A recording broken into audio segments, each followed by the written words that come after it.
We are the ones who don't know what we're fighting for.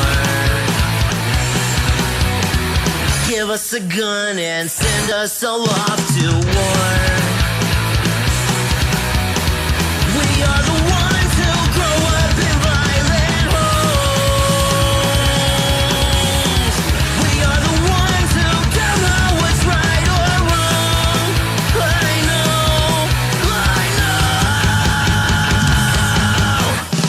We are the ones who were born into war. We are the ones who just don't give a fuck no more. No more. We are the ones who don't know why we're losing score. Give them a badge so they can send us to the morgue. We are the ones who are scared to walk out the door. We are the ones who don't know what we're dying for. I know. We are the ones who were born into war. We are the ones who just don't give a fuck now. We are the ones who were born into war. We are the ones who just don't give a fuck no more. No. Get off his fucking neck. Let me shoot you.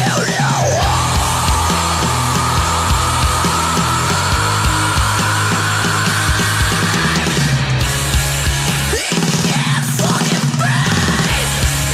So let me shoot you.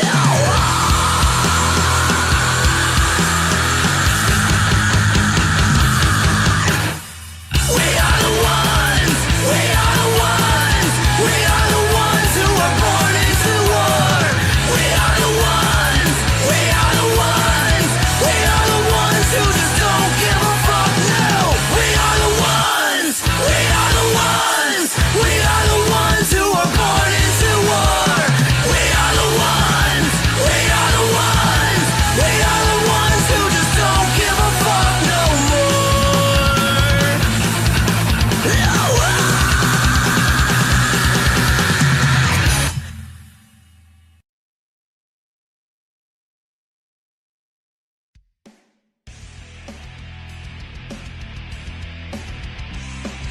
Welcome, ladies and gentlemen, to the latest episode of I'm No Joe, your home for all things combat sports, and the place where every armchair quarterback can feel like Eddie Bravo. The views and opinions presented on the I'm No Joe channel belong solely to the person expressing them, no one else. If we say it, that means we meant it. That being said, this show does contain adult themes, adult content, and general shit that you shouldn't be letting your kids intake. Be advised, viewer discretion is recommended. Proceed at your own risk. You've been warned.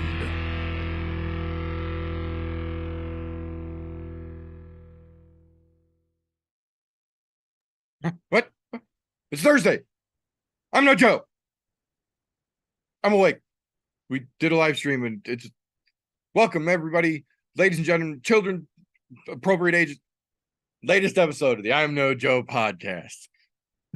For those of you who are not aware, we did a live commentary live stream alongside UFC Singapore last week, and my brain still has not quite recovered. If you missed that, I highly encourage you to go back and check out that entertaining little gem we dropped. But that being said, welcome, ladies and gentlemen, boys and girls, children of appropriate ages, to a regularly timed and scheduled episode, approximately, of the I'm No Joe podcast, where every armchair quarterback can feel like Eddie Bravo. Today, as like most days, we have got a full house here ready to break down the fun, the fuckery, the shit talking, and the shenaniganery that is shaking down the pipeline since we saw you wonderful folks last. Before we get into all that goodness, though, first and foremost, Gentlemen, how the fuck you doing over there? Doing good, but I'm with you on the not recovering from Singapore yet. I'm fucking fantastic. I recovered just fine. I wasn't dumb enough to wake up that goddamn early. Not when I had to watch my kid all day. I'm doing good. Luckily for me, I get up early like that every fucking day to go work at the grow, you know? So I'm used to it a little bit. Wasn't that bad. It was a fun ass fucking time. Let's get in the live stream, commentate on the fights. The biggest thing that sucks this weekend cannot top last weekend at all. It was just total shit card in my eyes before we get another pay-per-view. Yeah, definitely a big fucking shout out to Phil. And for those of you who were not there with us, all I can say is at 10:30 a.m. approximately Central Standard Time Saturday morning, approximately 60% of the grown men across the country were crying thanks to a little Korean man. And it was either because you heard the BTS announcement or you watched the Korean zombie retire like most of us did. And oh my fucking God, I openly wept on the live stream. It's on the end of it there. You can fucking go back and see it. Yeah, dude, I wept like a little baby on that one. Man, there was no holding it back, dude. When the crowd started singing his song in English back to him and then he hugged his wife, it was over. There was making me tear up now. Yeah, no, it was fucking spectacular. So props to Zombie. Hope he has a wonderful rest of his fucking life here. But getting into the news and information, recent announcements, things of the news variety since we saw you folks last to get this thing rolling here. As we say, we don't really do review shows anymore per se, but this week, as we do a lot of times, sees the news bringing us back to a couple weeks prior. We all that watched that fight saw Brad Tavares kick Chris Weidman in the leg, and we're all, hoping for the best, thinking the worst immediately, especially watching some of those reactions. Well, we did get the official announcement. The leg was not torn. It was not ACL like they were initially worried about it. On the other hand, he did fracture his leg. So the ligaments did manage to hold up, but now he's got a fractured bone in the leg that's going to take at least 9 weeks to heal up properly before he can start putting weight back on it and getting back to training. So realistically, it's looking like best case scenario, we see Chris Weidman make another triumphant comeback attempt sometime in 2024. It doesn't look like he's getting back in there again in 2023 at the very least. No. The other one that kind of ties into that, not necessarily the leg, but because of a leg, we found out that Alex Caceres, Bruce Leroy, essentially fought the entire fight with a broken arm. The very first kick that was thrown, they showed the replay. You can go back and watch. He checks it with his arm and then kind of winces the elbow a little bit. The reason he winces is because that broke the bone in his arm clean. The first fucking kick that was thrown, and then he fought the whole rest of the damn fight like that. So props to Bruce Leroy, props to fucking Weidman for toughing both of those fucking situations out. Hopefully both of them heal up and get back at it properly. But man, fucking Weidman just can't seem to catch a damn break. I mean, it's cool that the ligaments and everything held after 3 fucking surgeries, but then to break or to fracture the fucking bone underneath and on top of all of that, man, I don't know how many more stem cells they can shoot in that fucking leg before it just stops working altogether at this point. That being said, despite we'll call it more than copious amount of shit talking contrary to the fact, we now have official numbers out, and it turns out Weili Zhang was the, in fact, biggest winner from the UFC Boston card, walking home with a whopping $520,000 paycheck on top of that belt that came around her shoulder. Something to the tune of $500K apiece for both Sean and Aljo, despite Aljo losing. They both still made the same paycheck. Weidman did take home $426,000 for his fight against Tavares, with Cheeto bringing in $310,000 to round out the top earners from that Boston card. So not bad paychecks all the way around. And I got to say, for once, I am absolutely happy to see the ladies walking out with the highest fucking dollar signs from that card. Whaley abso-fucking-lutely earned it, and I'm glad to see her fucking get it. So cool for her, cool for them. Kind of on the topic of money, though, we got kind of a little more quietly than I expected some very significant news in the combat sports world this week. Kind of to tie it into a little bit of around the overall sports world. For the last, I'll say roughly 5 years or so, the country of Saudi Arabia has been seeking to inject themselves into the major sports field at large, and they just haven't been able to find the particular niche way to do it. Well, they invested very heavily into WWE. They own a major stock in WME and WWE Corporation. They started their own complete new golf tour, LIV, to rival the PGA, and managed to steal a good third or so of the PGA's roster over to the rival golf tournament.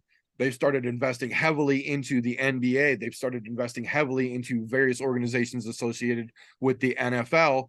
And they most recently started a combat sports affiliated organization to the Saudi government that signed its first major promotional star in Alexander Usyk, who competed last weekend and beat the dog shit out of Dubois. If anybody's interested in a very one-sided boxing match, that's a good 9 minutes of your life you won't get back. That being said, Saudi Arabia has literal untold wealth. There is oil money there that is uncharted from, beyond the records of human timekeeping that can just be thrown away disposably. And they're starting to actively throw it around. And they finally found the way, or at least their first way, to start to move in towards the combat sports world at large. Over the weekend, PFL sold a majority share stake of their ownership to a company called SRJ Sports, which is the Saudi sports affiliated organization doing the financial arrangement and interactions between these companies. They now own the majority shareholder stock of PFL, with no intention of changing the plans for them still to intentionally try to take over and buy out Bellator in the end of the year. But aside from that, the major plan that this does change is that now going forward, PFL's Super Fight series, which is the reason they signed Clarissa Shields, the reason they signed Savannah Marshall, the reason they signed He Who Shall Not Be Named, the reason they signed Francis Ngannou, the reason they are offering a $2 million minimum guaranteed purse to step into the octagon in that Super Fight pay-per-view series, that whole thing will now take place in Saudi Arabia live on pay-per-view, much like the Francis Ngannou versus Tyson Fury boxing match later in December will also be taking place in Saudi Arabia live from pay-per-view. So they have found their way into the combat sports world, and the dollars are genuinely, not sarcastically, starting to flow in to MMA. With this source of potentially literally unlimited capital now backing PFL, that realistically could give them everything they have ever needed to not only complete the buyout of Bellator, but to genuinely become an active rival of not only ONE FC, who predominantly owns Asia and Europe in the combat sports world, but actively rival the UFC, because they will have those Fertitta-esque dollars that help Dana make the UFC what it actually is today, and more.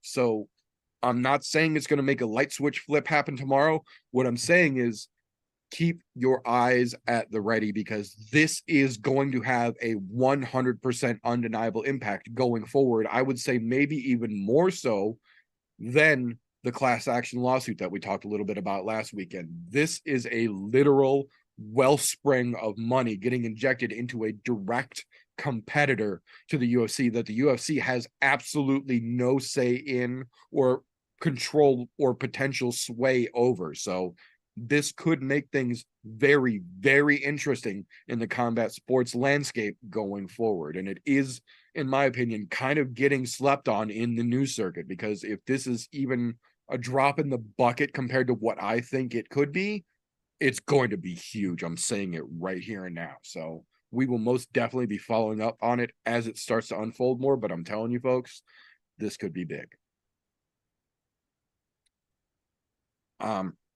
Maybe not quite as big as Saudi Arabia buying into PFL big, but certainly big in the more near-term landscape here. This weekend's UFC Paris card that we're going to talk a little more about later on in this evening, got two gigantic switcheroos pulled in this last week that do warrant mentioning for both parties in both situations here. First and foremost, Mr. Gafuron, I believe is how they pronounce his name, found himself on the wrong side of some visa issues. And then Mr. Almeida found himself on the wrong side of a last-minute training injury just this week. So we have got ourselves two changed out fights happening. Luckily, neither one of them were big, significant main card, co-main type of situations, but two of the fights on an already fairly small Paris card getting changed out literally during fight week. So compliments to all four of those fighters involved for making those short notice fights happen to help keep this already struggling Paris card from really falling into oh shit territory here. So we'll talk a little bit more about that later on this evening when we get into the card itself. But I did feel that it is worth mentioning that we had four people, because the two that kept and the two that agreed to step in all realistically accepted short notice fights on less than a week on the other side of the planet. So props deserved, in my opinion here. Hats off to all four of them involved. That being said, pretty much the only actual fight announcement we did really get this week, not for lack of substance, was a pretty goddamn good fight announcement, in my opinion here. UFC Vegas 82, which will be taking place November 18th, officially has its headliner confirmed as of this afternoon. Brendan Allen will be stepping back into the cage to take on none other than the middleweight bear Jew himself, Paul Craig, getting himself a main event down at middleweight already, shaking things up in that division, kicking ass and taking names. I like Brendan Allen, but god damn that this isn't a big bite for him to take off, and I hope he could fucking chew it, because if not, this is going to be the springboard that shoots Paul Craig into the fucking title conversation very, very shortly. I'm telling you right fucking now. Keep an eye on that fight. That one's going to be real fucking fun. That being said, I said that was the only fight announcement we've got. I half lied about that. We have a fight unannouncement, if that kind of counts here. Gamebred FC bare knuckle fighting taking place this September, number 5, officially just lost a fight that it kind of almost in a way never really had. Despite Masvidal and all of the promotions already announcing the full fight card to be led off by Fabricio Verdum versus JDS, both roided to the with all of the supplements both of them can openly get their hands on now. That's going to be an interesting one. More on that as we get closer to it. One of the more interesting fights that a lot of the combat sports UFC-esque crowd was more interested in now turns out was never actually a thing. Despite it being announced, Renan Barão never actually got a contract for any competition in that Gamebred organization. They had verbally discussed some potential matchups, but they never actually sent him a contract prior to them sending out all of the promotional material and Masvidal himself already talking about the fight that he had, quote unquote, had lined up and locked in. There were apparently no contracts signed, and Renan Barão said, not only are there no contracts signed, now I have no interest in participating in this if you're willing to do this kind of shit behind my back. So he's completely out of that Gamebred FC 5 card. Kind kind of interesting, especially on such a potentially big card for Masvidal and the bare knuckle MMA organization, Gamebred FC. Kind of a shitty way, especially when Jorge Masvidal has one of several fighters who has in the past been very openly critical of the way that the UFC has handled some of very similar situations just like this. And then Jorge himself turns around and puts the fucking shoe right on his own damn foot. Little funny. That's all I'm going to say. Little funny how it works that way. Speaking of funny how it works that way, we got an announcement that I'm not entirely sure how to feel about here, if we're going to be completely honest. I always say I'm more than happy when any fighter decides on their own terms that they are done fighting. They are going to set the gloves down, stop getting punched in the face for a living, and ride off into the sunset to live their lives while they can still form complete sentences and walk their children down the aisle. I always prefer that to the alternative. Except in the rare situations like this, where we get a fighter who admittedly probably fought well past their prime in MMA and then got more than a gifted send-off given to them as they announced their retirement from the organization and the sport, but has now made a weird turn here. We got the announcement confirmed yesterday that September 16th, making their heavyweight debut, none other than Smiling Sam Alvey will be stepping into the pit of karate combat. Now, I have to say, on one hand, I understand that Sam Alvey does have a Kyokushin background from a very long time ago, what most of us would consider another lifetime ago.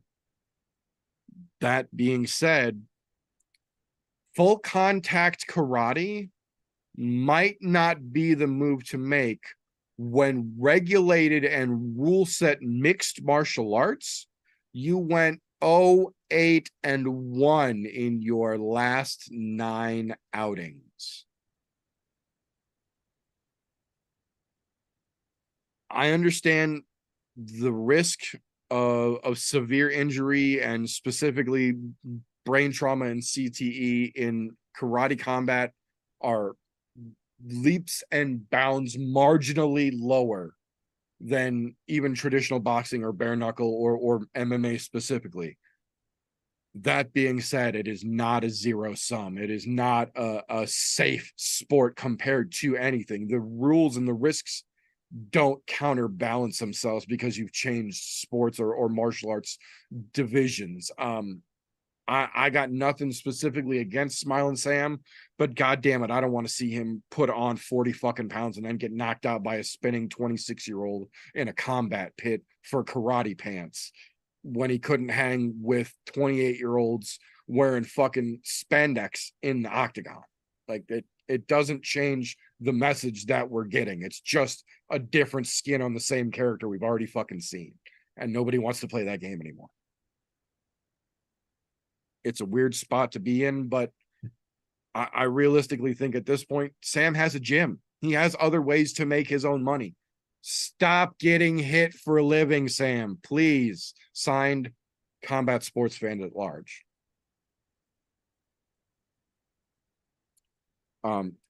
That being said, we got a little bit of a weird one here. We've got a lot of rumors going around right now. There's a reason that we don't always talk about fights that are circulating in the grander scheme of things, because I prefer to have my I's dotted, my T's crossed. I would rather the contracts be signed and we know for a fact, even though a location might change or a date might be shifted because of something on the corporate side, if a fight has been agreed to and signed by 2 fighters and then announced by their promotion, that's one I like to talk about them, because there's very little chance of fuckery at that point, you know, outside of the rare injury or act of God, you know, striking everything down. There have been a lot of strong circulating rumors lately that after the BMF fight going the way that it did, that Dustin Poirier is essentially just done with lightweight. He's done what he can do in what he would be capable of doing during his prime at 155, and that he's not done fighting, but that he's done chasing that particular carrot, which understandably he started down at 45 back in the good old days, like a lot of the fan favorites did. He's getting on in age. He's towards the end of his career. Stop cutting fucking weight. Make that middleweight jump, dude. Do it. He's got the frame for it. There's a lot of fun fights there. The rumors have been circulating that Dustin has been talking to his team about making the move to welterweight for the remainder of his career, the next move and a permanent move. Did you mean middleweight? Or no, welterweight. Oh, okay. You said middleweight earlier. Is he going up to middleweight? Oh, sorry. No, I meant welterweight. Okay. So I was just double checking. Yeah, no, sorry. Completely misspoke. My bad. Just double checking. The rumors are that he is done cutting to 55, which he has openly talked about has been a struggle for him for a while now, and that he may be spending the rest of his career at 170 and making that move right now in his next potential matchup. Well, those rumors have gotten out to such a substantial degree that welterweight fighters have started to openly talk about potentially being the person to welcome him in. And one person raised their hand politely and offered to throw his hat in the ring as a self-described perfect matchup for a potential welterweight Dustin Poirier. And that is one Durinho Gilbert Burns stepping up with the politest smile you could ever get from an assassin in saying that he would be the greatest matchup the UFC could make for a Poirier move to 170. And I've got to say, I generally don't like to report on the rumor mill, but if things have gotten this far along, Gilbert has openly said he has an open slot somewhere between the beginning of 2024 and the end of February that needs filling, and he would love to pencil Dustin Poirier's name on that dotted line, and I cannot see a good reason not to make that happen. Dustin is more than a capable grappler and jiu-jitsu practitioner. It's not like Gilbert's just going to be able to wrestle fuck him and lay and pray him. And on the other side of that, Dustin's boxing could make things very, very interesting with a very hittable Gilbert standing across from him who's willing to walk through fire to land his shots as well. Welterweight could get really, really fucking exciting really, really fast if this is even a remote possibility here. Oh shit, Clown Puncher sighting in the chat. Clown Puncher sighting in the chat. Keep your eyes averted, people. Don't look directly at him. His vision's based on movement. That being said, last little piece I've got here for the news segment. Kind of a big one, and another one, in my opinion, getting slept on by the overall MMA media, and I don't understand why. Over the weekend, the IBJJF Masters World Competition took place in Las Vegas, and the 154-pound and below D divisional winner was none other than Demetrius Mighty Mouse Johnson, looking like an absolute fucking stud in that little black gi at 154 pounds, winning an IBJJF Masters. I've said for so fucking long that Demetrius Johnson's jiu-jitsu is so fucking slept on. The man gave us a goddamn flying armbar triangle, and people still forget how great his jiu-jitsu is, and you don't get jiu-jitsu that fucking good without practice. There's only one way to Carnegie Hall, people. DJ knows it, and he follows the goddamn path. Now he's got another piece of fucking gold to hang around his neck to show for it. And if you don't understand how significant winning the Masters IBJJF is, just go on Wikipedia after this show and look at the list of names that have won that particular competition, and it will tell you everything you need to know. And then think about the fact that that tiny little man fought at 125 pounds and set records for how fucking long he was untouchably dominant in the greatest combat sports organization on the planet. And he ain't done. He's just moving up in weight classes because he's getting older. And like all fighters, weight cutting's not as fun as you get older. So he's fighting bigger boys with that same fucking skill set now. And he's just sharpening those fucking knives ever more laser and razor efficiently. And I'm telling you, the next person that he steps across the cage from, he's itching for a fucking submission. He's got great knockouts in his last several fucking big fights. With this new gold that he's gotten wrapped around his fucking neck, I'm telling you, DJ is going to be itching to choke somebody the fuck out. And he has put on display that he has the absolute skills. It doesn't really matter who the fuck you are, you're susceptible. I'm fucking here for it, man. DJ just does not stop getting better. Unfortunately, on the opposite side of that coin, as it were, we know who has not stopped being a shitbag, and that means that once again we have made it through another week where Dana White, some fucking how, has managed to escape any form of actual real world punishment for slapping the shit out of his wife New Year's Eve down in Mexico. And no, Dana, contrary to as many times as you keep fucking saying it, having to live with the knowledge that the event happened is not actual fucking punishment enough. And we will keep repeating that.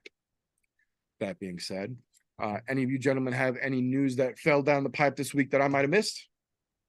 No, you got the Mighty Mouse thing, and that was one I wanted to make sure was not missed because that's fucking phenomenal. Yes, sir. I was so fucking stoked when I saw that. I loved it. Fucking loved it.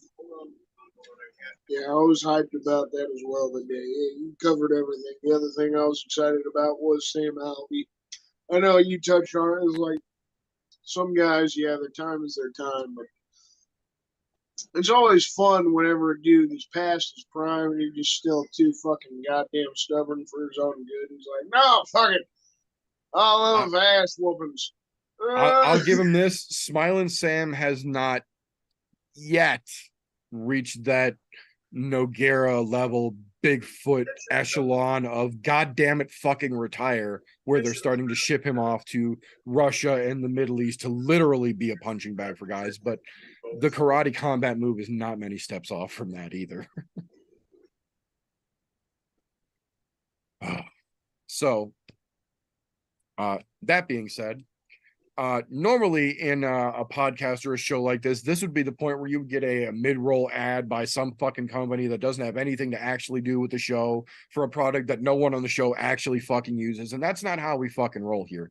Here on the I'm No Joe podcast, we are sponsored by one company and one company only, and that is the Patreon supporters. You, the fans, help us do what we do. If you like what we get up to around here and you would like to help for as little as $1 a month, you can go to patreon.com/I'm No Joe. And as a thank you for your $1 or more a month, you will get your name as a thank you on every single broadcast that comes down on this channel, as well as unfettered access to unaired and literally unairable content, things that were, I shit you not, too hot for OnlyFans. Look it up. We have history. It's bona fide. I have the emails. We are the only podcast to have been kicked off of OnlyFans.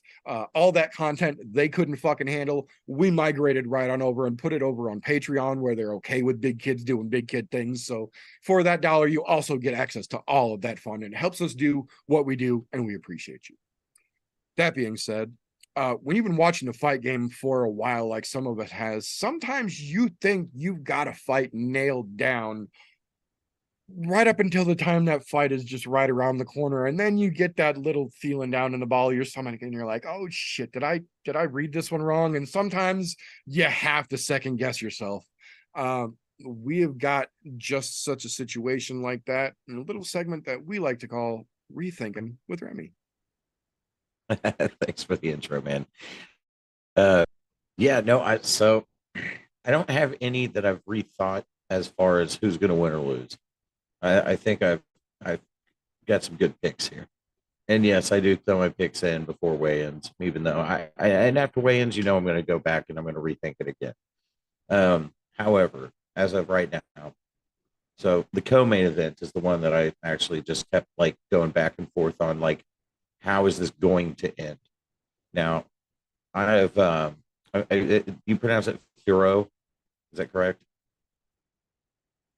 Manon Furrow, the Beast. So I had her at a decision.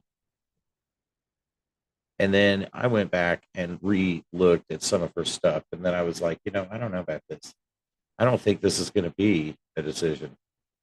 And as much as I hate going against Thug Rose, I'm going Furrow KO round 3. I think she's got it in her. After checking out a few of her fights, I don't think Rose is going to be able to handle it. So that was what I rethought. And then I actually, while we were talking before the show, I went and rethought another one. Another one that I had going to a decision. And I rethought this. So St. Denis and Moses. I think this is going to be a good fight. It's going to be a technical fight. It's going to be pretty interesting. But I had this going to a decision, and then I rethought it. It was St. Denis. I think he's going to take this by submission in round 2. I think he's going to dominate him on the ground. I don't know why. And I again, this is, I don't like going against Moses, but I have a feeling that that's what's going to happen here. And those are really the only 2 that I've got. Sorry, guys, I didn't have just an absolute ton of stuff to discuss today. But those are the 2 I just keep going back and forth on. And it wasn't even, like I said, it wasn't that I think one of, anyone that's I'm flip-flopping on who's going to win. Now, as weigh-ins come through, I may change a few things. That's what I do whenever I'm watching weigh-ins. That's whenever I really make my last and final decision. And I'm like, okay, somebody's not looking good, somebody's looking really good, or you can tell a lot at weigh-ins as to how the fight's going to go. You just can't. So I'll probably rethink a few things there too. But as of right now, those are the only 2 that I thought there was a couple that were going to go to decision, and I was like, no, I don't think it's going to happen. I think these are actually going to end. One's going to be a KO, one's going to be a submission.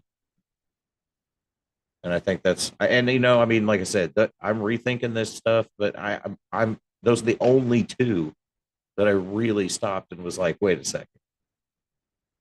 Am I looking at this right? Do I think this is going to happen? Like, I don't know that it can go to a decision. I think they're both going to end. Nice. Yeah. I can see that. I can see that as well. Thank you very much, sir. Much Yes, sir. appreciated. So that will bring us to this point in the show here. If you've been watching combat sports as long as a lot of us have, inadvertently, you almost develop a set of blinders, as it were. You start to learn what you like to watch, how you like to watch it, where you like to watch it, and when it comes on. And you inevitably start to lose the forest for the trees, as it were, or vice versa. However, that strike, that scratch it, reverse it, all that fun shit. Luckily for us, though, we have ourselves a bona fide young person who was able to adequately finger the pulse of the MMA news stream and live, just to keep all the freshest young blood pumping right into our show here. Let us know about all the up and comers and the new names that we need to be familiar with before they're names that everybody's gonna be familiar with, in a little segment that we like to call Slows, Cans, and Contenders. Appreciate you, brother. So I'll start it off. We actually got the Contender Series going right now. Dana White on some bullshit, trying to hype up Sean O'Malley, talking shit about Merab Dvalishvili. And Merab deserves the title shot. Sean O'Malley, if he fights Merab, is getting his ass whooped. We all know it. Dana White's kissing his ass. Touch on that little piece. Dana always got a dick in his mouth, got his head up his ass. There's no difference. So let's talk about some actual contenders, though. 2 guys I want to talk about. Look fucking exciting. 2 young up-and-comers here. Balaji Oki. This kid's fucking definitely something. I like his nickname, Zulu Warrior. The kid fucking went out there. He was sharp. This was the biggest thing. He pretty much won the fight by a body shot. He started going with a combination. He works a nice body shot, hurts the guy, gets him backed up on the fence, and just fucking completely finishes the fight. He just wailed on him. It was a fucking beast. 8-1, 5 knockouts, TKOs out of those fucking 8 wins. We'll see what he can do, making his UFC debut, getting a contract. And then talk about Thomas Peterson. More so, talk about Peterson As a heavyweight, he's got that finishing ability. You know, 8 wins by finish, 7 of them knockout TKO. And then he got the key lock fucking. I mean, that was nasty. If you guys fucking saw it, don't know if you watched on Tuesday, but I mean, it was mediocre going into it. It's like, okay, yeah, he's got some good wrestling and shit, but in my opinion, he wasn't working the elbows enough. He wasn't trying to get the ground and pound. He was just, you know, kind of holding and controlling the position. But once he got that key lock, I was like, fuck, that was nasty. Chandler Cole obviously was on the Ultimate Fighter, had Amanda Nunes as a fucking coach. The kid was throwing some fire too. So, like, there's that. He had some experience. But the biggest thing about Thomas Peterson, what used to be KCFA heavyweight champion, now known as the FAC. So I had to touch on that. You know, he's from Iowa, but, you know, you were the champion here in Kansas City as a heavyweight years ago. Now he's in the UFC. Show that fucking love. Looking forward to seeing him. We need some exciting heavyweights. We need some finishers at heavyweight. So we'll see how he does in his debut as well. This weekend, yeah, I got one person on the fence in between can and contender. We'll finish that way, okay? So let's start with the cans I actually have. Jocelyn Edwards. Have to fucking start that way. Good fucking Christ. I mean, we all remember back in April. We had a fantastic fucking time, but that was a horrible way to fucking start the night. Good God, what were the judges fucking smoking? Still don't know. Somehow she's won her past couple fights by split decision because of some judges' fuckery. We just don't understand. She's 4-2 in the UFC. Should be 2-4. We're throwing her in the can. We know what she's worth. We know what talent she fucking brings. It doesn't matter if she's 27 and still young. Maybe there's some room to grow, but, you know, she's one of those girls that wants to get into a fight, hold somebody up against the fence. We're not here for that. As much as we like the mixing of martial arts, it is still locking two adults in a fucking cage. It is a cage fight as much as we want to see some mixed martial arts, right? And if you're not mixing the martial arts, you're just trying to hold somebody around. What's the fucking point? I don't ever see it. We got another lady we're throwing in the can this week. Zara Farn dos Santos. 6-5 record, been back and forth her entire career, 36, so now you're on the back end of your career, working on 40 years old. And I feel like she's going to be dominated by a young lady making her debut. You know, that's one thing about this card. We could see some interesting shit. A lot of debuts being made, a lot of international fighters, right? A lot of Europeans here getting their chance. The UFC is spreading their wings to give fighters outside of America an opportunity really here this season with the Contender Series and then this weekend's card. But Dos Santos got to throw in the can. Fucking 6-5 record. You're going to get destroyed. Should be cut, but I guess you need some people to push around for the newbies. That's how I look at that. And then Angelusa, the last person I'm throwing in the can. I know you just 1-1 in the UFC so far. But that one win that he has is against AJ Fletcher, who hasn't shown us much of shit since he got in the UFC. And being one of Dustin's guys, being a dude that trains with Dustin Poirier, you know, and he was the one hyping this kid up as he's come in, has looked really lackluster since he got in the UFC. Angelusa got a win over him by holding him up against the fence. Other than that, got his ass beat on the Contender Series by Jack Della Maddalena.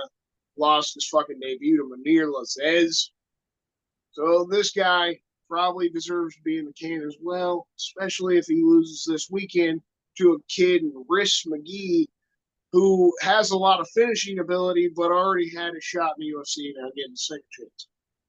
Give him maybe a slight pass, losing to Alex Morono and Hamzat. Still, throwing Angelusa in the can as well. My contenders to look forward to. Ramey touched on him, you know, got to pronounce his name right, though. Benoit Saint Denis. Okay, thank you. I appreciate that. Oh, God. Let me correct both of you. This is one of the few French fighters that's actually on the card. You got to pronounce his name right. I apologize. Okay, let me correct both of you. It's Benoit Saint Denis. You don't say Okay. All right, so we'll go with yours. I was still too American with the Saint compared to the Sun. It's The cool. salt. Somebody's got to get it here.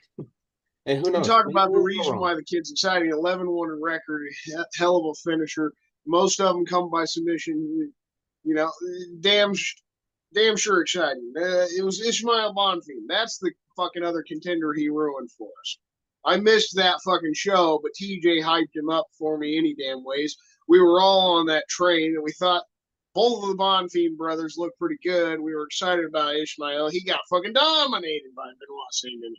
So we'll see how it goes. I mean, he's fighting Thiago Moises. He's another young guy, but he's always been kind of back and forth in his career. So I'm pulling for Saint Denis here, you know. Let's just throw him in the contenders.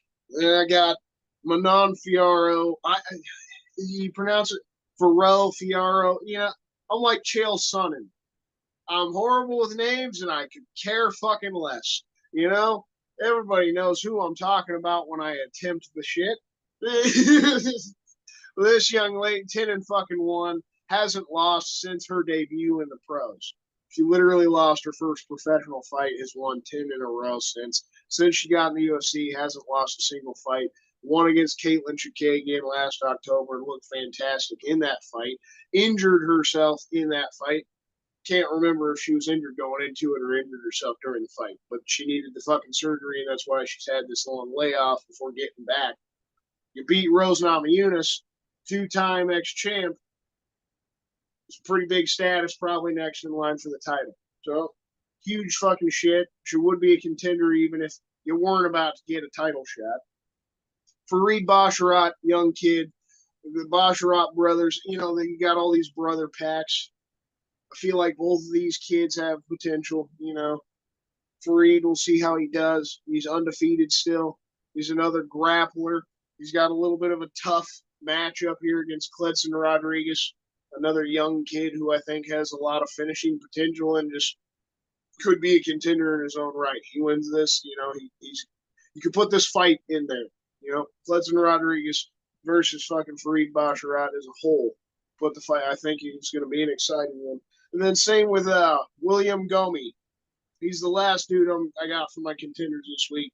I think I'm the most excited to see this kid. William Gomi has a ton of finishing ability. Has looked great since he got in the UFC. And then you got the last minute switch up.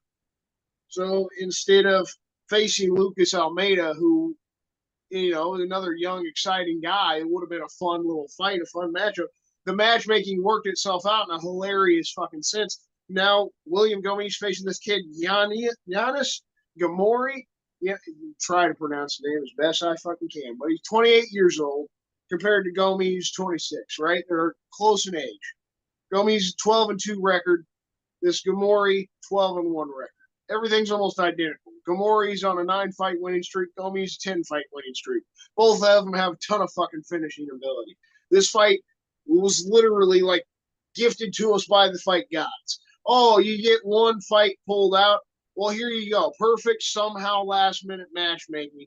Almost identical young kids.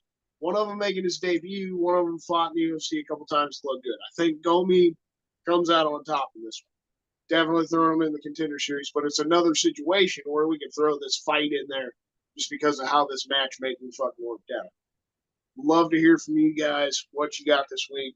Contender. I'm 100% on board with every damn can that you called there. Same. Farron, fucking Edwards, Angalusa. That was the one that has been so goddamn lackluster since he's come in. Even with his win, those are in air quotes because it was fucking ugly.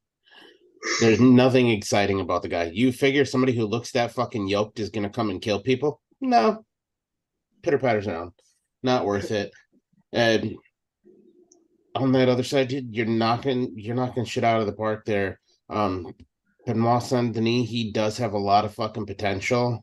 And I think Thiago Moises is gonna give him that tougher fight that he needs so they can start throwing him towards the top. I don't know that I can say Manon Fior is a contender because she's been a fucking contender. Now, in the sense of that fight, yeah, because that's a tough fight for Rose Namajunas. Fucking fought on. She beat the brakes off of Joanna Jacek. Not once, not twice. And reclaimed her title after fucking getting spiked on her fucking dome. I mean, that's immediate title shot. In fact, Manon should be sitting as the next title challenger right now. They kind of fucked her by making her fight Rose here, especially with Rose moving to a new weight class here. So there's that. That's why I say contender. She was already a contender. If I'm gonna play the contender card, I would have to say it's Rose. She's going up a fucking division. Oh yeah, that was the part that I forgot to finish. Rose was the one that's on the fence that I mentioned. Yeah, so I mean, just mentioned Rose. That's the one that I got on the fence. The reasoning because how horrible that last fight was. Does she really even want to fight anymore? And with how talented Manon is, she's gonna get her ass beat if she's not ready. Like if there's no thug in the Rose, Yeah, she's that's why I going to get changed my stomped and pick on that. trampled all over. So I put her on the fence. I don't want to throw her in the can because two-time champion. Like you can't really do that. But it's just yes, you can. Look at Cody Garbrandt. Went from fucking that's my like example. an amazing Maybe human being she's on the back end at to this just point. With trash. how horrible that last fight was, and she just seemingly didn't want to be there against Carla Esparza. I mean, that good Christ. Well, if your mind's she should have dominated that fight. She shouldn't have like had past traumas haunting her or whatever. It was still one of the worst fights ever in history. So you know, I forgot that's to mention that she was on the fence for me. But I do agree you could definitely clump the fight in the contenders because if Rose wins, she's next in line herself. yeah, and they'll be quick to throw her in line too because former champ, get up there, come on, chew your ass in, you're next. But this is also a sport where if your fucking head isn't in it, your head's gonna get removed. Because and that's why she fucking lost her last fight. So yeah, the only other one that I did want to mention because the odds are a little fucking wonky for me. So I thought was worth the mention was the Bogdan Guskov out of Uzbekistan. He's got a plus 154 underdog. That's basically a fucking coin flip against Volkan Ozdemir. There's something we don't know about that guy. He is 14-2. He's won all 14 by finish, most of them by knockout. So I mean, exactly. He's exciting, and Volkan's always been literal back and forth 6-6 in the UFC. So I mean, if Volkan don't come out there and like have it, and with Volkan's still sitting ranked in the top 10. This guy's fucking unranked. First fight in the UFC. Yep.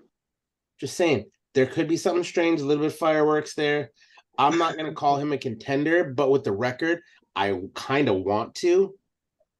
Especially in a hot and cold Volkan Ozdemir. Either he's good or he's fucking not. There's nothing. I'm glad you brought that up because I thought about putting that dude in there. It's just so unknown. Like literally didn't even know the guy existed until this week, and then I tried doing the research. Just like you said, I mean, there's that fucking potential there for sure. But we'll see. After this weekend, he goes out and smokes Ozdemir. Yeah, you're right. He's full on contender. Well, yeah, he's fucking top 10 right away then. Yep. they might not give him a top 10 number, but he'll be fucking ranked right away off of one fight.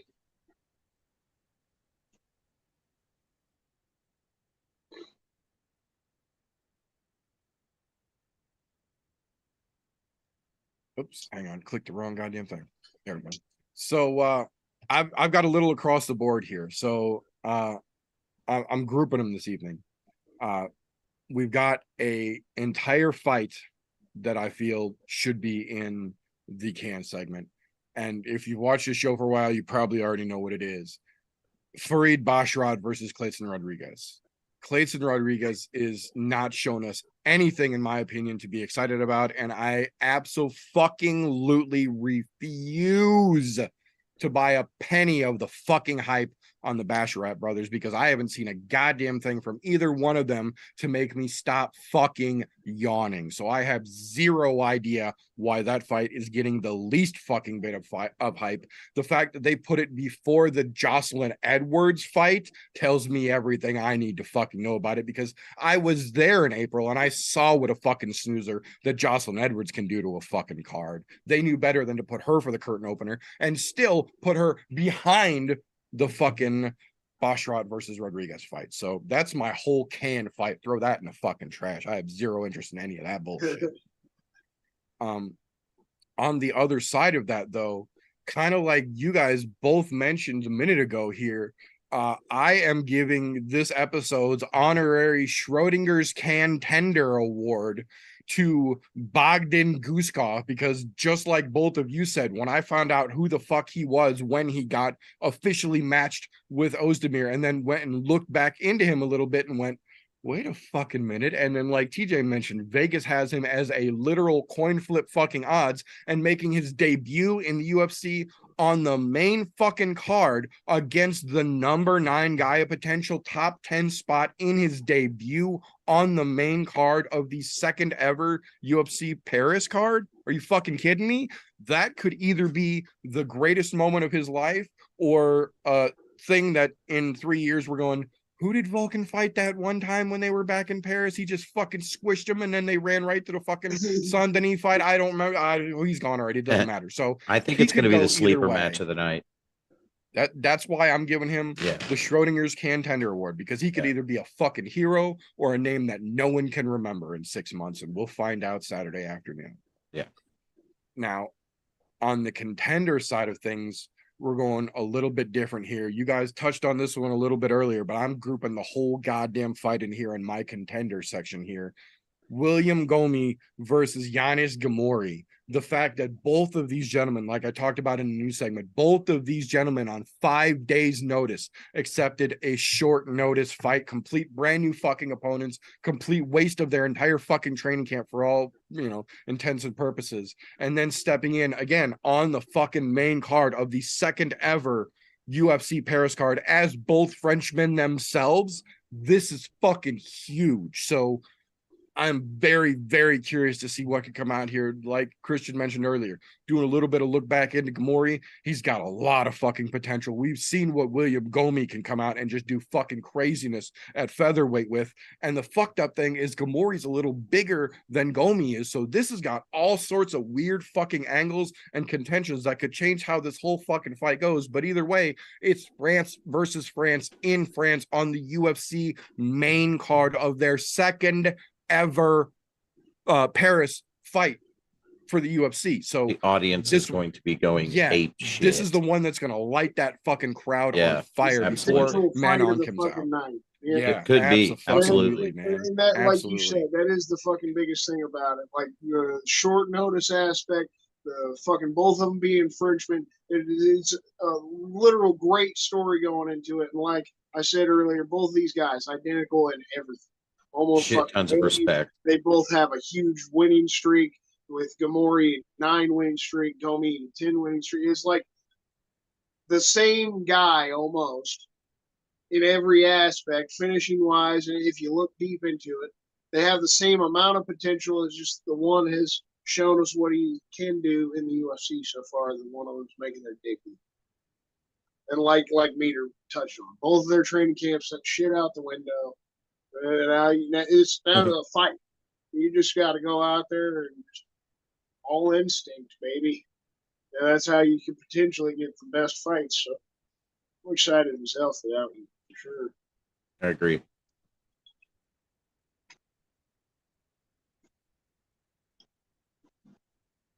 Did you have any contenders or cans, Ramey? I don't this week. I apologize. Here's the reason. I haven't seen shit about this at all. Everyone is still covering the fucking sugar show. Everyone's still, they're still in the zombie. Those guys took over the newsreels right now. I haven't heard shit about Paris. Unless you're specifically looking for it in very specific places, you don't hear anything about it. I mean, there's a few people that can keep you updated, but like, Luckily, that's what I'm here for. That's why absolutely, the brother. gives me the opportunity to talk about this shit every week, man. I just wish more fucking people tuned in and listen. Right. But yeah, so this week, like literally, I didn't hear jack shit about this card anywhere. It was literally Zombie and O'Malley. That's just all I heard about. So I forgot that there was even a fucking card this week. I mean, I didn't, you know what I mean? But it was like it just wasn't touched on in any of the major broadcasts out there. So I was like, well, fuck, I don't even like. That's why I'm not as like abreast of the situation here, because like it's just not been on. Like, Isn't you know how we usually like a fight promotion seemingly having trouble promoting fights. Yeah, it's crazy. Like I was kind of Especially blown when it's away by only it. the second ever I fight know. card in Paris, France. And It- we're gonna shit the bed on complete coverage, and They there's a did. ton of amazing French prospects as well that we could try to give a spotlight and build up. No, fuck Sean O'Malley. That's all they've been Everybody, talking about, man. Play that song. They decided to blow their load in the first round. Okay. That's just where the UFC's living right now. They're pouring the sugar all over them, you know? They are, dude. They're pouring jerking the it all over sugar the all place. over them. Jacking the sugar all over them. Yeah, they What do. happens when you blow your load in the first fucking round? Then when round 2 comes, you ain't fucking ready. Yeah, man. Like I was honestly like, so I've been doing so much stuff for my podcast like in the last few days that I've not had time to like literally do a ton of research. So whenever I started, I was just like, wait a second. Oh, this is Paris. This should be huge.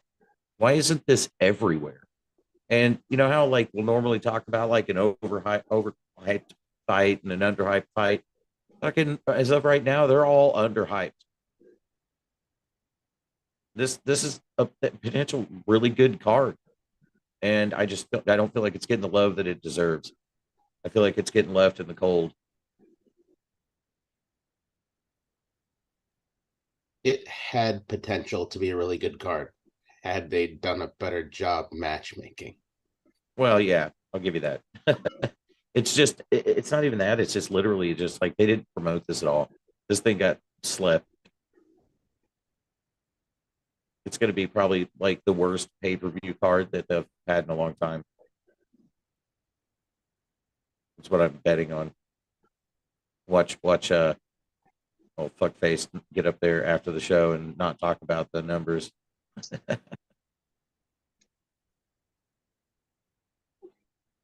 Because he loves to talk about the numbers. Appreciate you boys.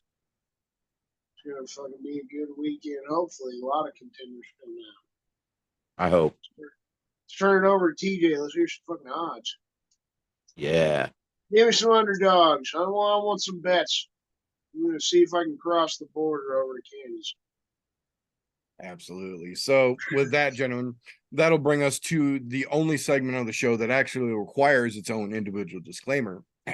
me. Tapology.com does not in any way, shape, or form support, sponsor, or endorse the I'm No Joe podcast. Yet. That being said, Tapology.com does offer you the option to go onto their site, create a free account, and join groups of like-minded individuals who have also created accounts. We've created one of those groups. It's called I'm No Bookie or Group 965, whichever you need to use to search it. It is open to the public, and you are more than welcome to come onto the site, make yourself an account, join our group, and put your picks head-to-head against ours in a little segment that we recap. We call it Tapology with TJ. All right, so we're going to jump right into this. And until further notice, the I'm No Bookie group will be known as Donna's No Bookie group because she keeps beating the fucking brakes off of everyone. And we have yet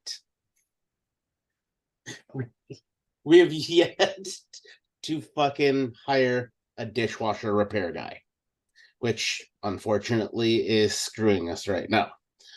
So, if you couldn't pick that up from what I was just saying there, last week for Holloway, Korean Zombie, fucking absolute mega fight. Amazing. And what a way to go out on your shield, by the way. Donna kicked everybody's fucking asses. 11 correct, 790 points, finished just outside the top 100 of everybody on fucking Tapology. Again, she's fucking killing it. Ramy, congrats to you on second place. I didn't do too bad. You had the right amount, but her and her perfect picks blew your ass clean the fuck out the water. It really did. Like I looked at that and I was like, holy shit, she crushed me. But I still had what they called, I mean, I picked every fight. I picked a perfect card. Yeah. I didn't pick the ways of winning or rounds. The people, I chose every single person. And I was like, holy shit, I was really proud of myself. And then I still realized she fucking crushed me. You should have taken that rethinking portion of your segment a little bit harder on which rounds to pick and finishes, because maybe you would have, I don't know, because you barely squeaked by Christian over there by fucking 15 points. I know. All of you guys, Donna, yourself, and Christian, all 11 of 13 correct. Best numbers by far. Now, that being said, nobody in the group picked below fucking 500. Everybody's well above the 500 mark. So fighting for the bottom, I squeaked out on 25 fucking 25 fucking points I squeaked by. One only because I had one more pick correct than the leader, who takes home the dick over his shoulder award, getting ready to wash dishes. He's ready. Don, I think you might have a guy to come in and be your dishwasher repair guy for the time being there. I get enough lemon scent at home, so I'm going to bring my own Dawn Platinum with me. No, just to make this very clear, even though I did say this is Donna's No Bookie group, if you want to join us, come find I'm No Bookie on Tapology or group 965. But still, until further notice, this is Donna's No Bookie group, because she's beating us like the bitch we should have been. Because god damn it, we're just not holding up our end of the bargain over here. Now, on to the odds this week. Surprisingly enough, as per like the last fucking 3 or 4 months, coin flips across the fucking board all the way. Now, there are a few in here that are, I guess, semi-notable. And I say semi-notable because they're going to be the widest odds on here. And it is going to be the first 2 fights on the card. Jacqueline Cavalcanti and Zahara Farheen. Jacqueline's coming in as a minus 375 favorite. Obviously, we're not wrong when we said Zara is a fucking can for a reason. Get her the fuck out of here. Now, just because some people do like to kick other people in the dick sometimes, it's fun to talk about the second fight on the card.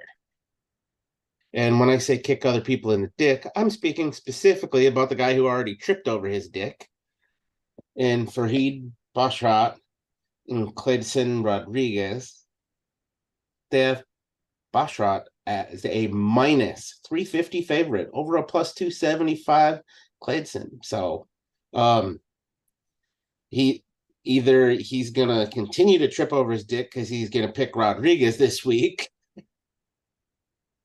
or he's gonna make some money because he made a good bet. One of the two.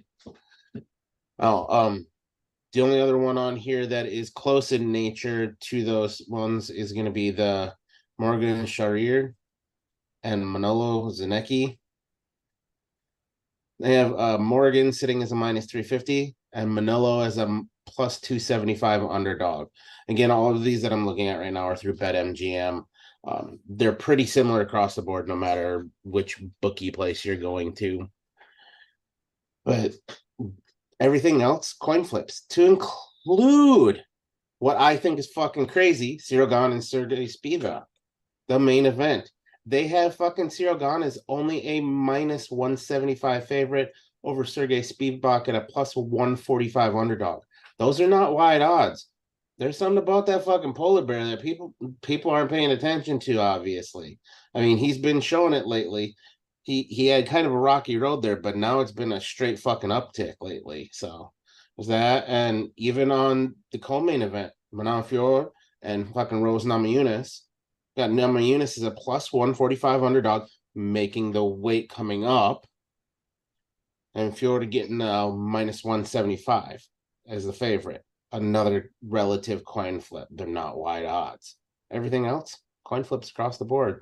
Those three that I mentioned right off the get-go, those are the widest margin on the card, and none of them are up towards the top, which I guess it makes sense because you're not going to put wide fucking odd fights at the top of the card unless it's something like a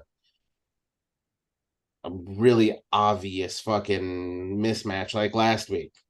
Fucking, well, I say mismatch. I don't mean mismatch, but obviously one guy's going to derail the shit out of somebody else in Max Holloway and the Korean Zombie. We all, for the most part, knew that Max was going to win the fight in the way he won it, not necessarily, but that's the reason why the odds were so fucking wide. Some things are obvious, others are not. Here we fucking are.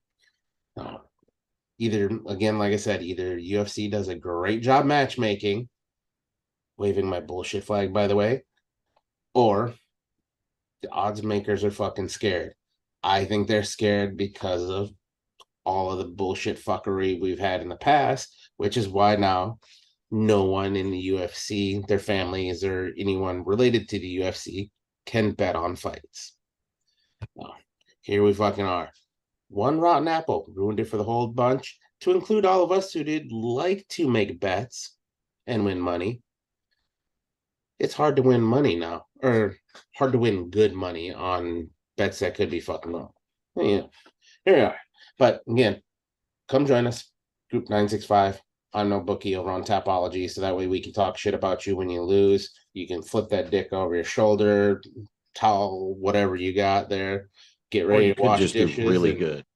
Then you can also put it in the pool to collect money to pay the dishwasher repair guy.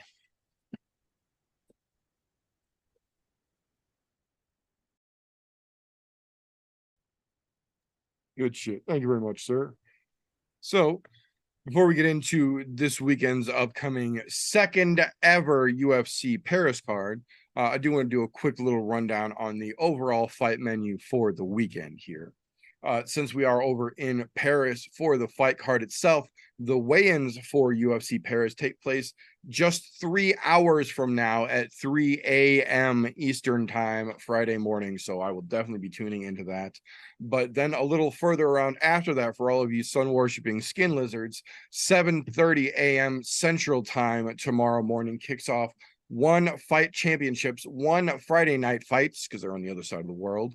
Number 31, again, one of those actual true mixed martial arts cards. One MMA match, one kickboxing match, and 9 Muay Thai matches. Great, genuine mixed martial arts for the casual consumer to enjoy. Then tomorrow evening, late at 8 p.m. Central Standard Time, is one of our favorite UFC-feeder organizations putting on another fun show, LFA and 166 NetoVsConrado. There are a couple of names on that card that hardcore folks will recognize, some coming from the UFC, some of those folks trying to make their way into the UFC. Definitely some interesting matchups on that one to watch as well. But the big one that we are talking about kicks off on Saturday afternoon, morning-ish, 10:30 a.m. Central Standard for the prelims, much better than 4 a.m. UFC coming back to Paris, France for the second ever UFC event in the country of France since its legalization. So Gentlemen, as we have touched on a little bit throughout the course of the show here, like Ramey mentioned earlier, this entire card essentially is flying completely under the fucking radar here. It is just not getting any of the love that it rightfully deserves for the historic presence that it actually is here. So we're not going to fuck around with the dilly-dally and the hot one, the not hot one. My question for you gentlemen to start things off here: what is the one fight that you are most excited for outside of the main and co-main, obviously, that you think has potential to bring some fun to this so that we can do more promotion for this card than the fucking UFC has done?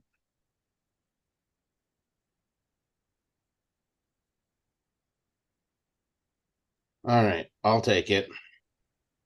It's got to be the Gomez-Giannis fight, because that one I think is tapping for, as you put it earlier, we'll call it Schrodinger's fight of the night. It may or may not be. We won't know until it comes.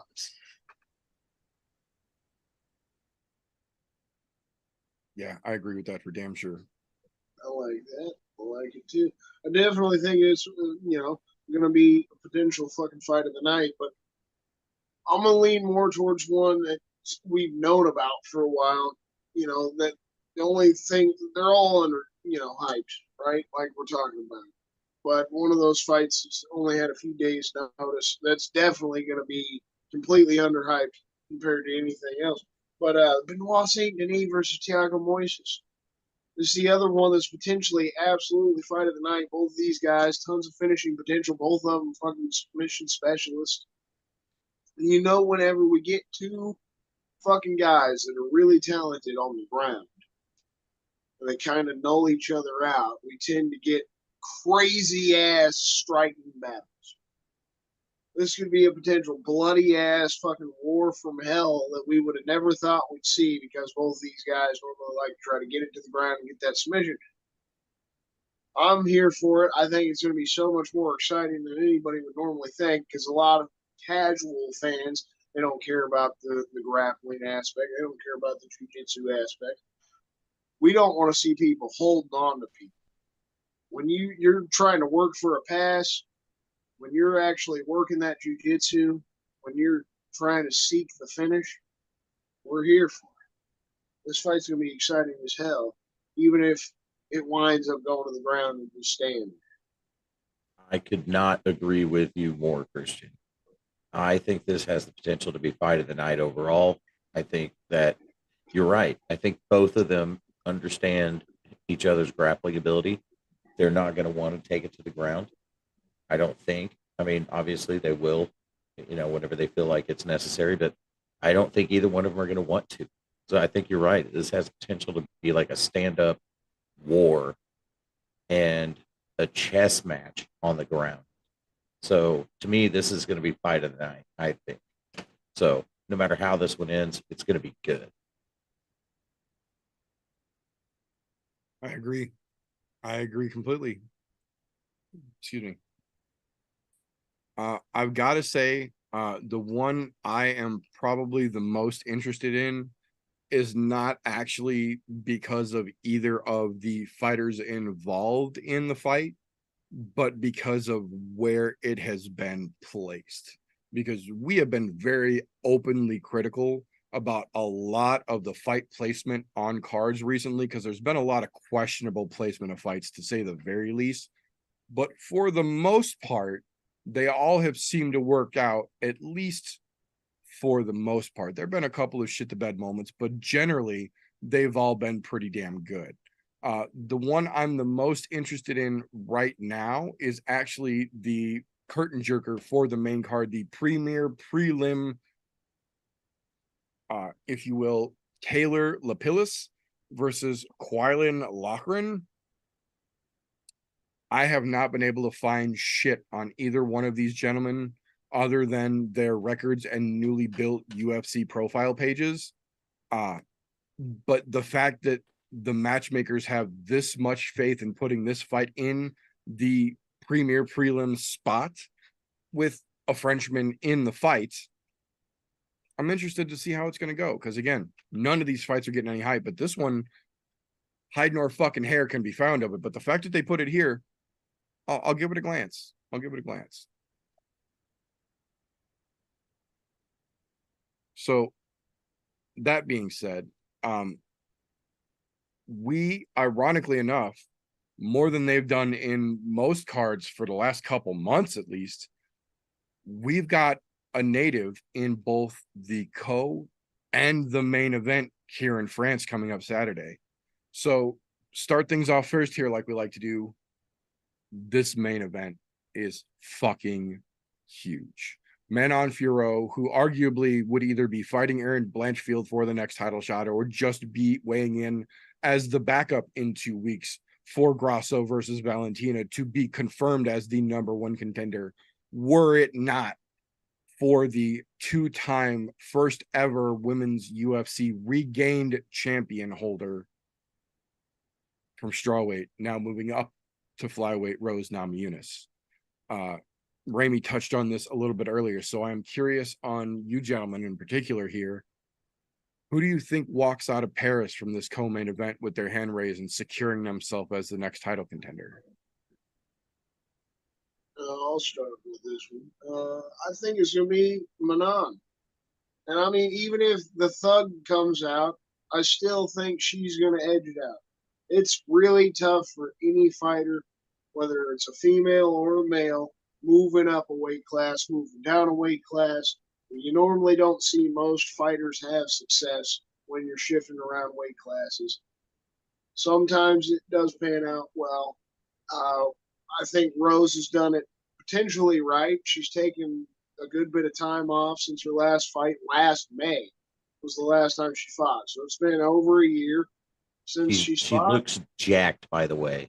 Yeah, she's gained the weight. So, Yeah. you know, that's where I'm mentioning is I feel like she's done it right.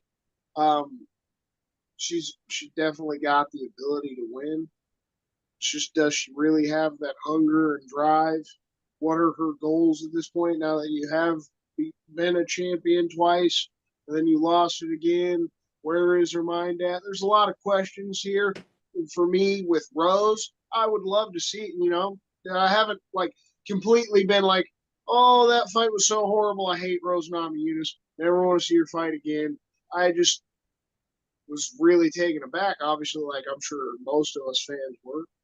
And we would like to see what we've normally come to see from Rose in this fight. We want to see the fight that we expect this to be, like Meter touched on.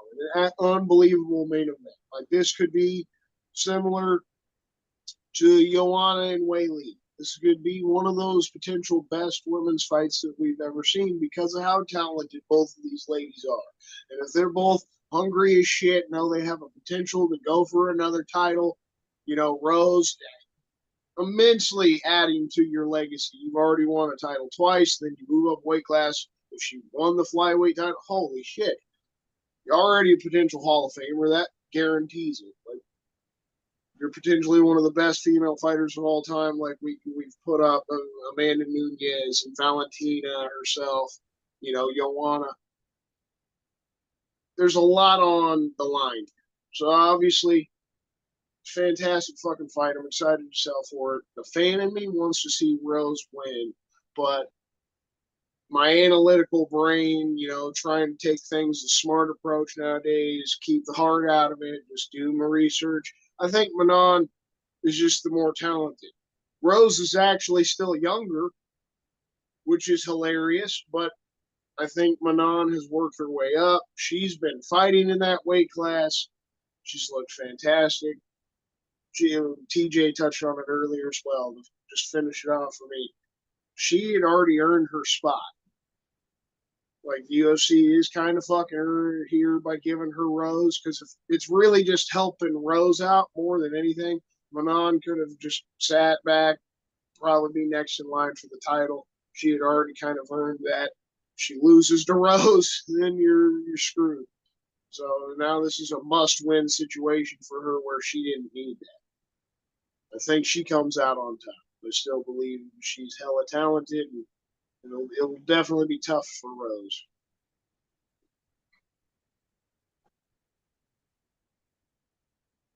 Do you want to go, TJ?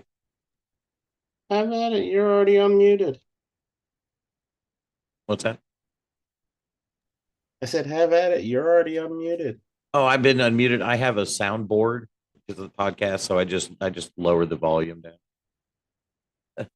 But yeah, I agree with Christian on this. Well, here's the thing. I think there's a lot of these fights that are going to be amazing. I think the main event is actually going to be great.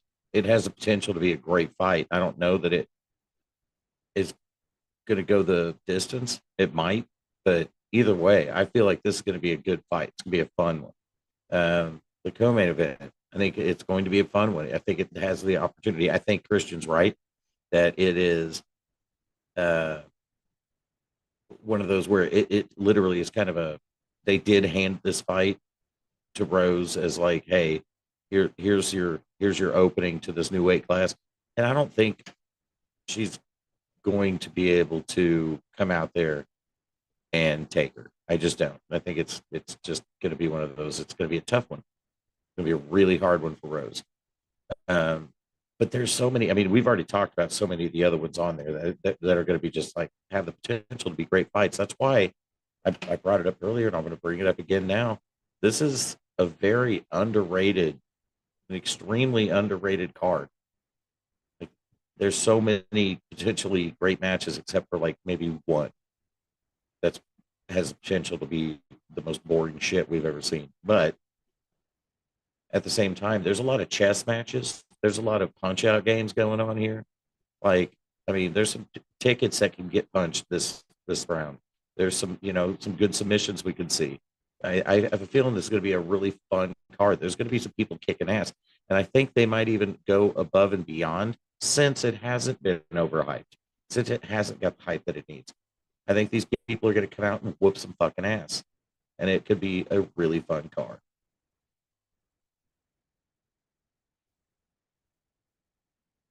All right. So if you two are going to ride that train, I'm going to let you take that train. When it derails, I want to hear a fucking word. Because I will do as Meter did last week. I'm going to play the fucking heel here. I really think Rose has it in her. We've seen Rose have off nights. It happens to her. I'm not saying she's the best women's fighter that we've ever seen, but she's fucking up there. Think about this. She beat Joanna and JJ, not once, but twice, who at the time we thought was a fucking world breaker.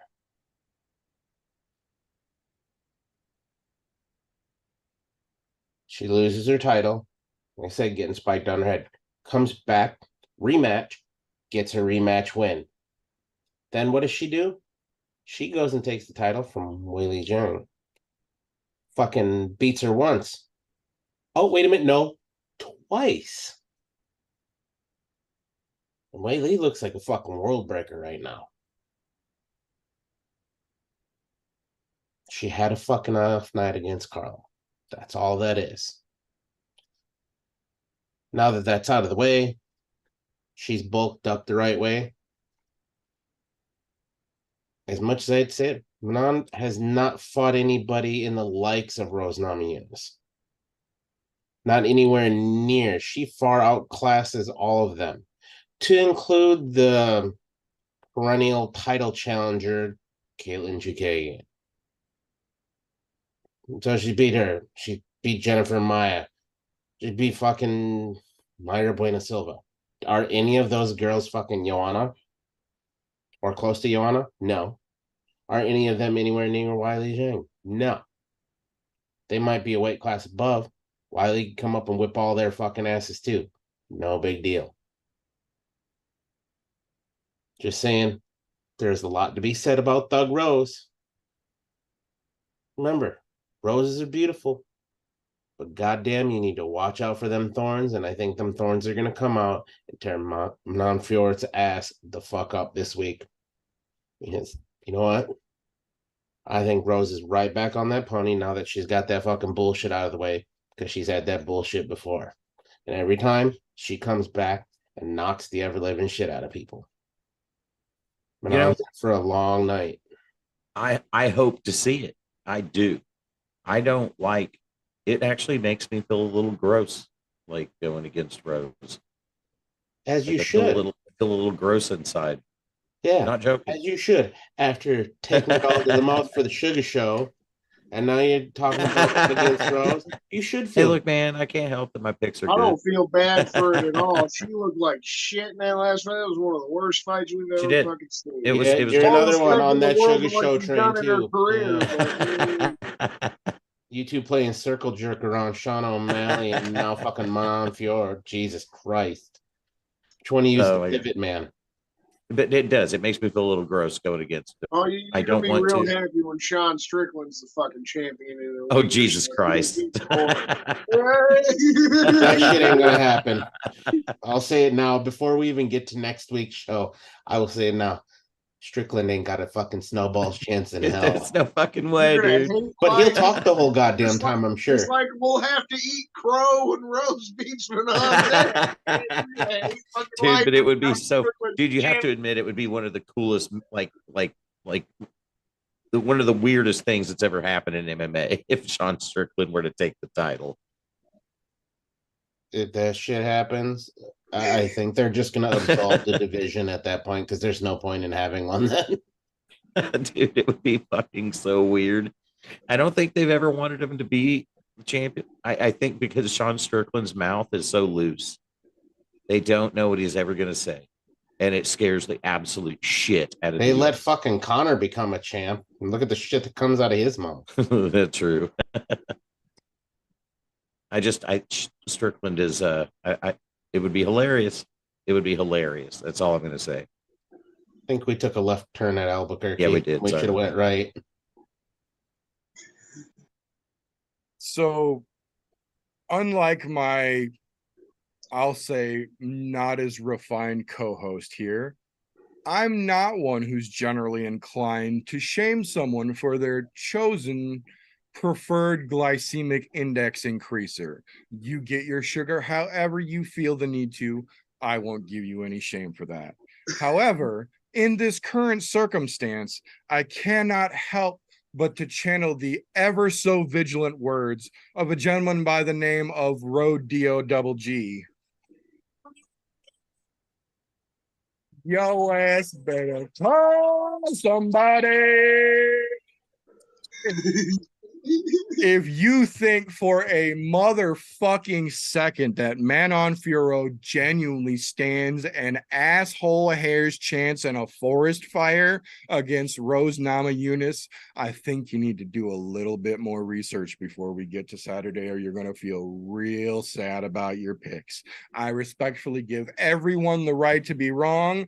On the other hand, come the fuck on with this bullshit, gentlemen. Yes, Manon Furo may have looked great against everyone that she has gone up against so far, but 0 out of all of those motherfuckers she has lined up across the cage from could carry the lady's jockstrap of Thug fucking Rose. Not only is she the baddest bitch that strawweight ever put in the fucking UFC, she jacked that fucking frame up, and she's now coming for 125 because she's bored of beating everyone at 115.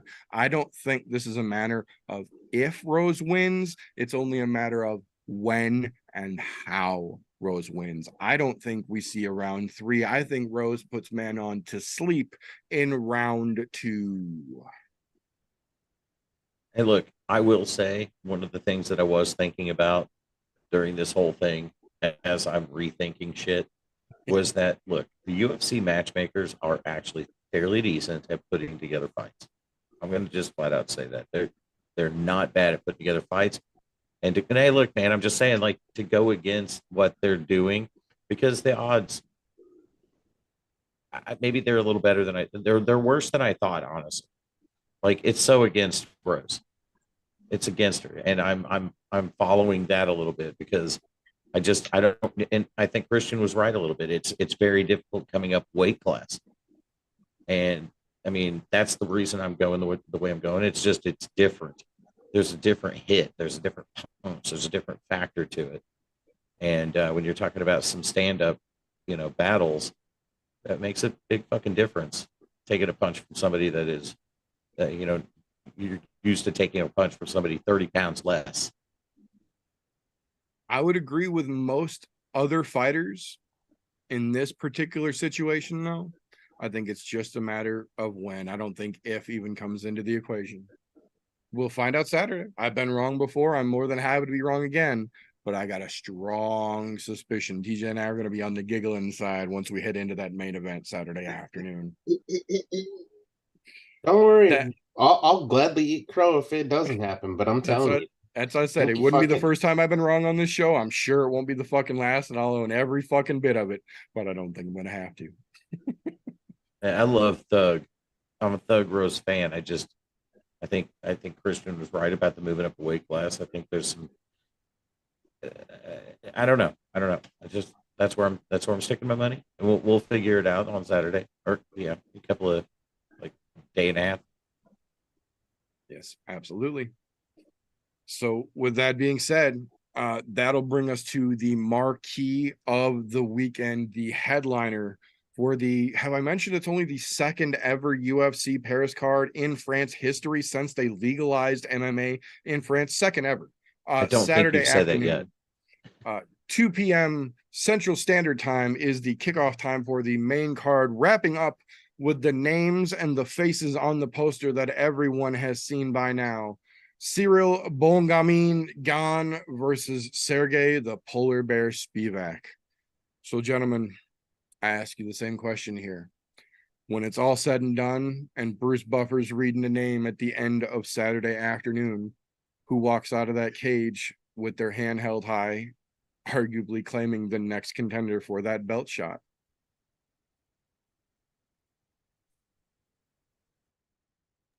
All right, I'll run with this one right away.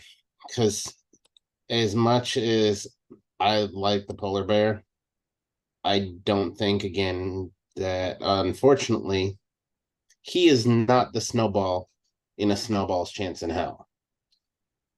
Because, look, he honestly got fucking flatlined by the obvious number one guy in the heavyweight division outside of John Jones right now, which is Tommy Aspinall.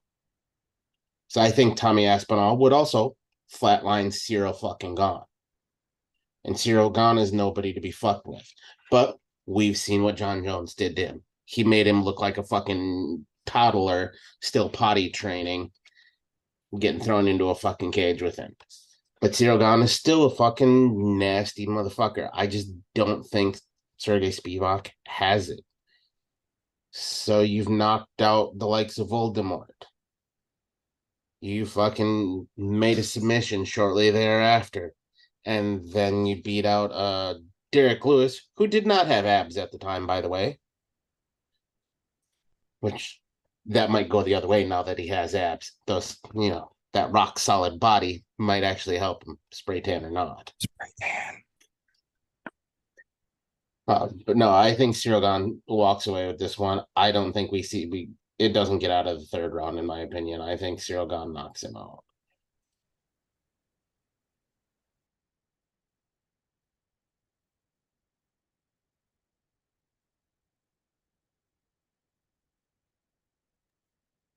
I actually agree with you. I don't think this is going to see a third round. I do love Spivak, though. I think he has tons of potential in the future. I just think this is maybe a bit too quick for him, but maybe not. We'll find out. I mean, he has some amazing finishes, and I don't know. But I'm still going Gane. I think Gane is a little bit.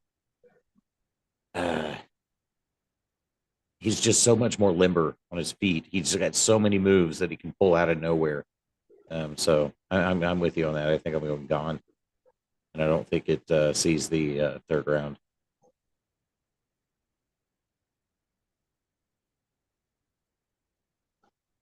For me, my gut kind of leans towards Gane. But the way he looked against John Jones, It's only been 5 months since he lost that fight. How much has he gotten better with his ground game or at least takedown defense, right? Because he's at least got to do that. If Cyril Gane gets taken down by Sergey Spivak, it's probably over.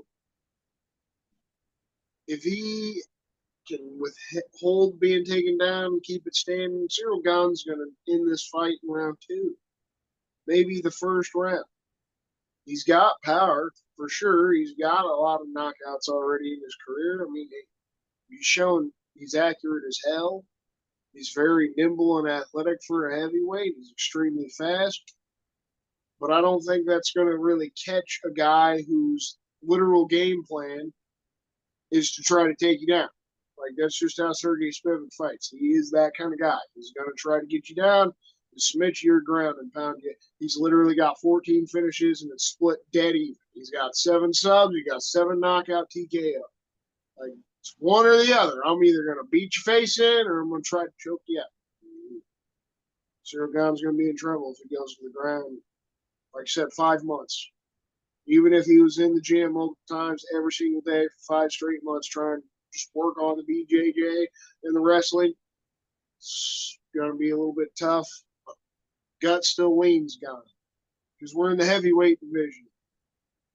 And the one guy, in my opinion, has got the better chance of knocking out the other. So I think Gane wins. I think he wins by knockout. Still unsure if he's actually going to be better with that takedown defense. I think he's going to be better. I think he's going to come in and try to fill some of those holes that he found in the John Jones game.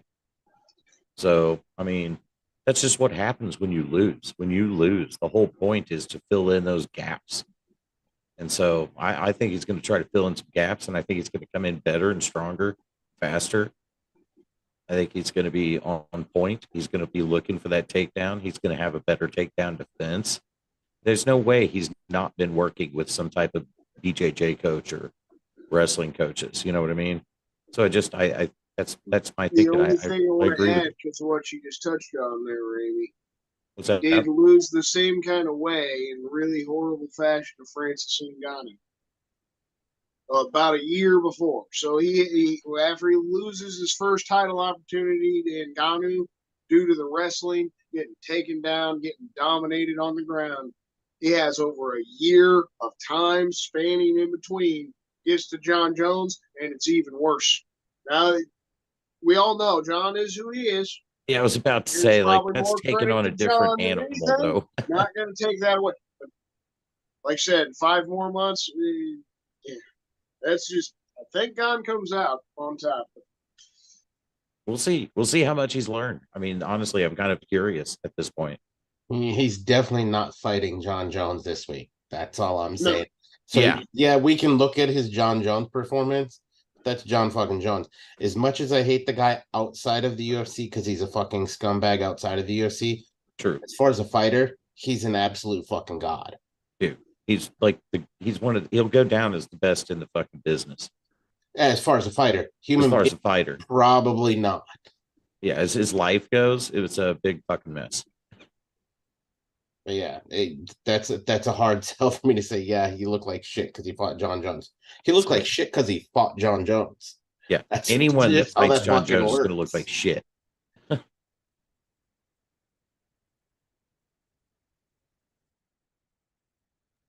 So I've got to say, out of all the fights on this crazy UFC Paris card, this is the only one.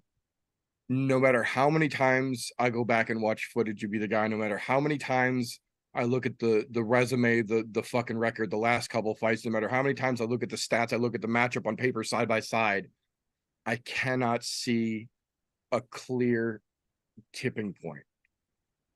On one hand, like you guys mentioned, if Spivac can get Gane to the ground, it's already big trouble in Little China. On the other hand, did he get taken down by John Jones because his wrestling is really that bad? or because he was a little bit starstruck that he was standing across the cage from a 260-pound John fucking Jones in a 3-year hiatus return. There's a little bit to be questioned there, but on the other side of that, can Gane be intelligent and composed enough in the moment to get his striking accurate? Because Spivac, aside from his strengths, hangs his fucking chin out there like a mailbox to be hit in every single fight that he has ever fucking been in. And it has cost him several very, very close victories that he literally let slip from between his fucking fingers for not having a decent goddamn guard and keeping his hands in front of his fucking face. But on the other side of that, we have seen nothing but constant improvement every time Sergey Spivac has come out, and he has learned from almost every single time he has had a problem. He has been one to take and embody that spirit of MMA and fill that hole that gets exposed in that fight, and it doesn't seem to be there as much, if at all, the next time we see him out. So will he have shored up his defense in the striking realm enough to get his wrestling an advantage, or is he still going to be comfortable in the ways that he just beat the dog shit out of a Derek fucking Lewis and come in there and try and hang it out there and knuckle dust a Frenchman at home in France to get his name into the marquee? I really can't tell either way, because I can see both outcomes possibly playing out here. And the worst part is that aside from both of these great, exciting potential possibilities, this is a main event heavyweight fight. So aside from everything else, there is also equal and undeniable possibility we end up with a 25-minute boring French walrus slap fight. And that's equally as possible in my opinion as well. So I don't fucking know how the hell this fight ends. I really can't fucking tell.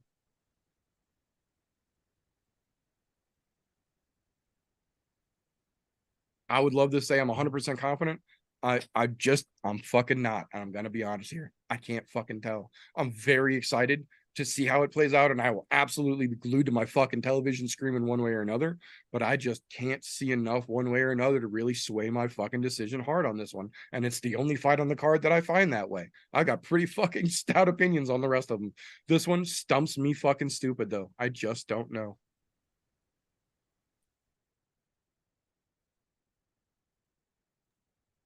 That being said, though, that is what we have got for this particular episode here. We will work in between now and the next episode on getting our new guy to watch the chat a little bit more. Cough, cough, wink, wink, nod, nod. That being said, I that being said, just saw the message you sent me to check it, and so I'm doing it now. Sorry, guys. That being said, that is what we have got for this particular episode. So remember, Thursday nights, 9:30 p.m. ish Central Standard Time, youtube.com/I'mNoJoe is when we do this live in the video format. Make sure you're subscribed and your notifications are turned on. If you don't or can't catch it on Thursday nights, don't fret, because the next week we put the all audio format version of the podcast up over on anchor.fm/I'mNoJoe for you to pick up in your podcast consumption platform of choice. Either way, please make sure you are subscribed and your notifications are turned on. If you do like what we get up to around here, we appreciate those thumbs up and those comments. They are always welcome. On the other side of that coin, if for some reason you do not enjoy what you have seen us doing here, first and foremost, what the fuck are you still doing this deep into a podcast you didn't enjoy? Give us a thumbs down and then go fuck yourself. We won't even dispute it. That being said, when we wrap things up around here on Thursday night, that is not the end of the show, because tomorrow morning and pretty much every Friday morning, bright and fucking early, that gentleman right there in his hetero life made SlowB and Vin Dog the Booty Hog put on their podcast, the SlowB and Contemplate podcast, over there on Spreaker.com. Links for that podcast, those gentlemen's social medias, and all the fun stuff for those boys are down in the description below, as well as the link to the I'm No Joe Discord server, where those guys have their very own channel that you can come hang out with them in. Hell yeah. Appreciate you, brother. And of course, never fucking stops. Once we get through the weekend, we get into next week. The fucking best day of the week, hump day. Around 9 o'clock, 9:30 every fucking night. Wednesday night, you got to tune in to Golf T Vapes YouTube channel. You get the live stream of some mixes, some vapes. You get to learn some crazy ass recipes. Before we started the show, brothers were talking about some fucking exotics. They know some fucking shit. If you're into vapes at all, you gotta fucking tune in. Show some fucking love. It's always a good, chill time. Make sure you tune in. Give the brothers some love. I guess that means I'm going to kill 2 birds in 1 stone right here. Because, you know, why the fuck not? If you don't know, Remy's new here. But he does do his own things. There's a link down below for his Instagram and for his podcast right on YouTube. Mocana Culture. Go take a listen. Now, if you've forgotten, the meter does do more than one thing. In fact, the meter does do many things. So if you go click the link below, linktree/the meter does many things, you'll find all of the many things that the meter does do. Click on all those links. Enjoy that. Again, that's linktree/the meter does many things. Go check out both of those boys. Ramy, the new guy.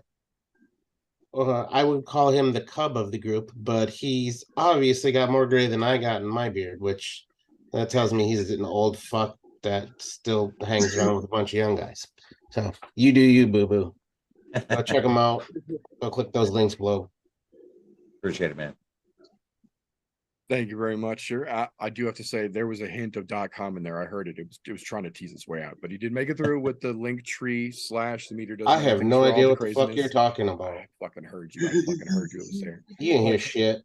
That being tired. said, you see these squinty eyes? It's not because I'm high. I'm fucking tired.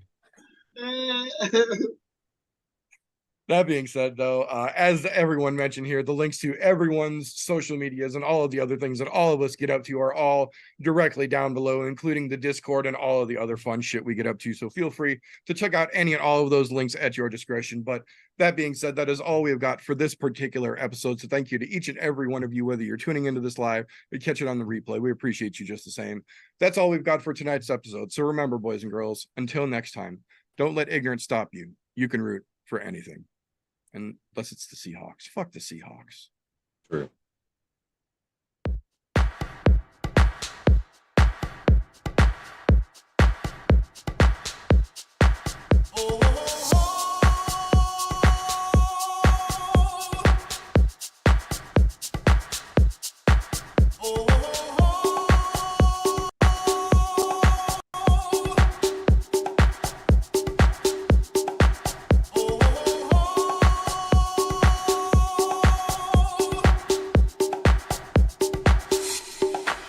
Everybody was kung fu fighting. Those kids were fast as lightning. In fact, it was a little bit frightening. How do I say goodbye to what we had? The good times.